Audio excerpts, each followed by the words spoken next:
और आइए बढ़ते हैं स्पेशल रिपोर्ट की तरफ। जाते हुए मानसून ने बिहार पर ऐसा कहर बरपाया जिसका असर कई जिलों में देखने को मिल रहा है। पिछले 24 घंटों से रुक रुक कर लगातार बारिश हो रही है, जिसकी वजह से सड़कें पूरी तरह से जलमग्न हो गई है। लोगों के घर में पानी घुस चुका है, जिससे आम जनजीवन बुरी तरह से प्रभावित हुआ है। इस रिपोर्ट को आप देखिए।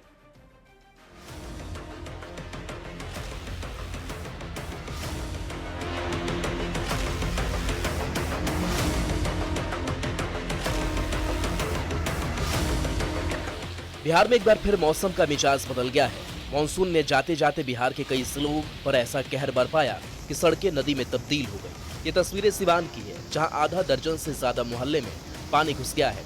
यहां तक कि लोगों के घर में पानी घुस गया है। इस भीषण बारिश ने लोगों को जलकैदी बना दिया है।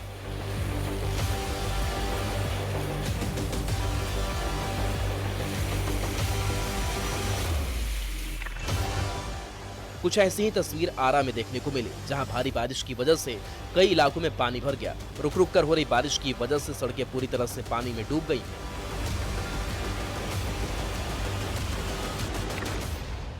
ये तस्वीर सासाराम के ताराचंडी मंदिर की है, जहां कैमूर के पहाड़ी पर इतनी मूसलाधार बारिश हुई कि ताराचंडी मंदिर के पीछे बाउंड्री गिर गई। यहाँ पानी का बहाव इतना तेज है जैसे सैलाब आ गया हो। ऐसा मंजर देखकर लोगों के भी रोंगटे खड़े हो गए। बारिश के कारण जो उफान आया है उसका असर पहाड़ी इलाकों में भी देखने को मिल रहा है। और सासाराम की ताराचंडी के पास जब कैमूर पहाड़ी पर मूसलाधार बारिश हुई तो वो उफान ले लिया है और यहाँ पर अचानक जो है पानी का प्रवाह जो है काफ़ी अधिक हो गया है, जिस कारण जनजीवन प्रभावित हुआ है। वहीं छपरा में पिछले 12 घंटे से हो रही बारिश से पूरे शहर के हालात बिगड़ गए हैं। चारों तरफ पानी ही पानी नजर आ रहा है। रिहायशी इलाका हो या बाजार, हर जगह 2 से 3 फीट पानी जम गया है, जिससे शहर की पूरी व्यवस्था चरमरा गई है। छपरा में पिछले 24 घंटे से बारिश का दौर जारी है और बारिश के बाद जो हालात पैदा हो गए हैं वो डराने वाले हैं। हम अभी खड़े हैं छपरा के डाक बंगला रोड में। यहाँ के हालात आप देख सकते हैं। ये पानी जो है, हम दिखाना चाहेंगे पानी को, सबसे पहले पानी को फोकस किया जाए। और ये पानी जो है लगातार बढ़ता जा रहा है। बारिश बार बार रुक रुक करके, थोड़ी देर के लिए बारिश रुकी थी, बारिश फिर शुरू हो जा रही है। ये तस्वीर दरभंगा की है, जहां शनिवार को दिन भर हुए बारिश का असर ऐसा हुआ कि पूरा शहर झील बन गया। सड़क से लेकर दुकान के अंदर तक पानी भर गया, जिससे आम जनता और व्यापारियों को भी भारी नुकसान झेलना पड़ा है। इतना ज्यादा और पानी छूटा है कम से कम 1.5 घंटा पहले, लेकिन कोई निकासी का कोई साधन नहीं है। कहीं पर भी नाला बन भी गया है, लेकिन इतना ऊंचा है कि पानी निकल ही नहीं सकता। जाते हुए मानसून ने बिहार के कई जिलों में ऐसा कहर बरपाया जिससे पूरा शहर झील बन गया है। सड़कें जलमग्न हो गई हैं, स्कूलों को बंद करना पड़ा है। न्यूज़ 18 के लिए सिवान से मृत्युंजय सिंह, आरा से चंदन कुमार, कैमूर से अभिनव कुमार सिंह, सासाराम से अजीत कुमार, छपरा से संतोष और दरभंगा से विपिन कुमार दास की रिपोर्ट।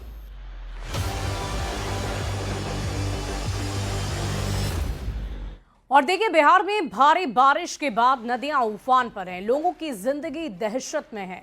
सुपौल के कोसी बराज का जलस्तर फिर से बढ़ने लग गया है। 2,66,000 क्यूसेक से बढ़ रहा ये डिस्चार्ज नदी के इन जल स्तरों में बदलाव तेजी से लेकर आ रहा है। आसपास के इलाकों में जल प्रबंधन और सतर्कता की आवश्यकता अनिवार्य हो गई है, ताकि बाढ़ और अन्य आपदाओं से बचा जा सके। साथ ही स्थिति पर नजर बनाए रखना भी जरूरी है।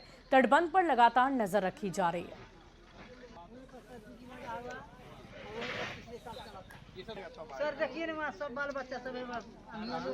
इधर लगातार हो रही भारी बारिश की वजह से सीतामढ़ी और शिवहर जिले से गुजरने वाली बागमती और लखनदेई और अधवारा समूह की नदियों के जलस्तर में वृद्धि हो रही है। बागमती नदी कई जगह पर खतरे के निशान को पार कर चुकी है, जिसकी वजह से एक बार फिर से बाढ़ का खतरा मंडराने लगा है।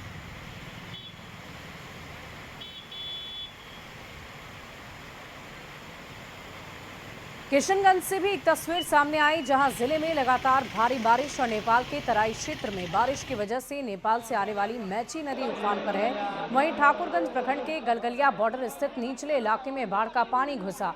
एसएसबी 41 बटालियन के बक्सर भीठा की सीमा अवलोकन चौकी पूरी तरह से जलमग्न हो गई है। सभी जवानों को स्पीड बोट के माध्यम से पास के ही दूसरे सीमा अवलोकन चौकी में पहुंचाया गया। जायजा लिया है न्यूज़ 18 संवाददाता आशीष सिन्हा ने। ये मौजूद है ठाकुरगंज के गलगलिया स्थित नीमूगुड़ी में, जहां पर बक्सर भी का बीओपी कैंप है, जो आप देख सकते हैं कि पूरी तरह जलमग्न है। यहां पे एसएसबी का जो कैंप है उसमें पूरी तरह से पानी भर गया है। यहां से सभी जवानों को शिफ्ट कराया गया है और सुरक्षित जगह पर ले जाया गया है। यहां पर आपको बगल अगल के इलाके में भी पानी घुस गया है। हमारे साथ यहाँ के स्थानीय ग्रामीण है, हम बात करते हैं। ये बताइए कि यहाँ पर कब से पानी आया, क्या स्थिति है? मेची नदी तक रात से ही 4 बजे लगभग से पानी बढ़ना चालू हो गया है। उसके बाद जो है जवान लोग जो फंसे हुए थे इन लोग को यहाँ से निकाल के शिफ्ट किए गए नीमूगुड़ी कैंप।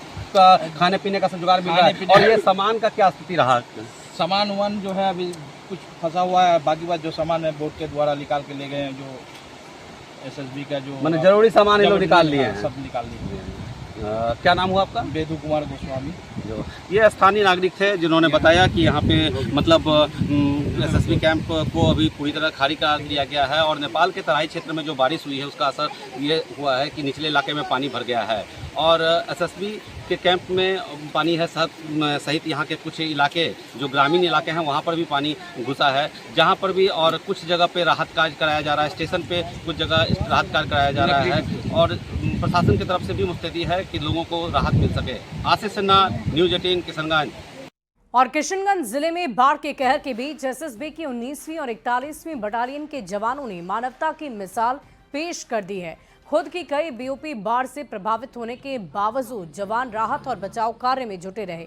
जवानों ने स्पीड बोट की मदद से न केवल अपने साथियों को सुरक्षित बाहर निकाला बल्कि स्थानीय बाढ़ पीड़ितों को भी लगातार रेस्क्यू किया। एसएसबी अधिकारी ने बताया कि अब तक 200 से ज्यादा लोगों को सुरक्षित स्थानों पर पहुंचा दिया गया है। जहां से भी मदद की सूचना मिल रही है वहां तुरंत ही टीम को भेजा जा रहा है। वहीं किशनगंज के ठाकुरगंज क्षेत्र में भारी बारिश की वजह से मेची नदी का जलस्तर बढ़ता ही जा रहा है। भारत नेपाल सीमा पर तैनात 41 बटालियन एसएसबी के कैंप में बाढ़ का पानी घुसा। नेपाल के झापा में कंकई और बिरिंग नदियां खतरे के निशान से ऊपर है। भारी बारिश से पूर्व पश्चिम राजमार्ग और हाईवे का निर्माणाधीन डायवर्जन अवरुद्ध हो गया है, यातायात बाधित है।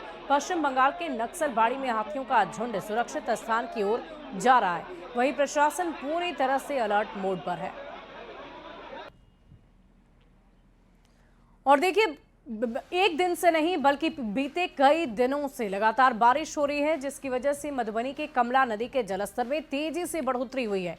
नदी का जलस्तर खतरे के निशान से 30 सेंटीमीटर ऊपर है और जलस्तर बढ़ता देखकर नदी के किनारे बसे गांव के लोगों को अलर्ट कर दिया गया है। पानी के दबाव को देखते हुए जल संसाधन विभाग के अधिकारी नदी और तटबंध की निगरानी कर रहे हैं। कमला पुल के सभी 7 फाटकों को खोल दिया गया है। दिनों से लगातार बारिश होने के कारण कमला नदी में जलस्तर काफ़ी बढ़ा हुआ। ग्रामीण क्षेत्रों में जैसे कि बेली पश्चिमी, बेली दक्षिणी पंचायतों में डर का माहौल है पानी के देखते हुए और लमसम पुला में टच कर चुका है। यहाँ पे सभी के डर का माहौल है। और इधर कैमूर में 2 दिन से मूसलाधार बारिश की वजह से कर्मनाशा नदी का जलस्तर तेजी से बढ़ता नजर आ रहा है।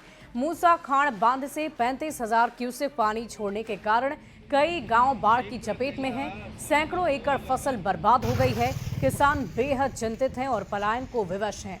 प्रशासन अलर्ट मोड पर है। किसानों ने मुआवजे की भी मांग कर दी है।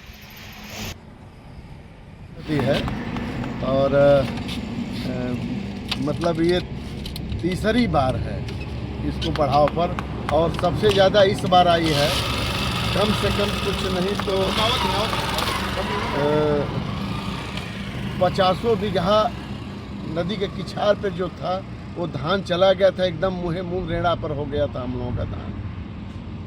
और अरहर की फसल तो एक ठो नहीं बची हम लोगों का। आज तीसरा साल है। कैमूर जिला का दुर्गावती प्रखंड अंतर्गत खजुरा सरैया में हम लोग आते हैं और पिछली बार भी बाढ़ आई थी और इस क्षेत्र के किसानों का काफ़ी नुकसान हुआ था।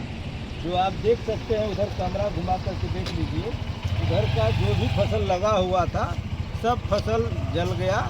लेकिन यहाँ का प्रशासन द्वारा, कृषि विभाग द्वारा कोई मुआवजा नहीं दिया गया। रोहतास के डेहरी अनुमंडल क्षेत्र में कैमूर पहाड़ी के तलहटी में बसे कई गांव में बारिश की वजह से तबाही आ चुकी है, जिसकी वजह से तिलौथू इलाके में कई कच्चे मकान गिर गए हैं। कोडर गांव के तातो टोला का प्राथमिक विद्यालय पूरी तरह से डूब चुका है। इतना ही नहीं, भीषरा, चटनी, बिगहा, सैना, रेडिया, बहेरा, नया गांव, चंदनपुर शहीद कई गांव में पानी भर गया। साथ ही कई जगह पक्की सड़क भी टूटकर बह गई है, जिसकी वजह से लोगों को भारी परेशानी हुई। तो तस्वीरें आप देख रहे हैं, कई गांव में बारिश की वजह से तबाही आ गई है। ये जाता हुआ मॉनसून लोगों के लिए परेशानी का सबब बन चुका है और ये तस्वीरें इस वक्त आपकी टीवी स्क्रीन पर है। आप तबाही के मंजर को देख पा रहे होंगे, किस प्रकार गांव में बारिश की वजह से तबाही है।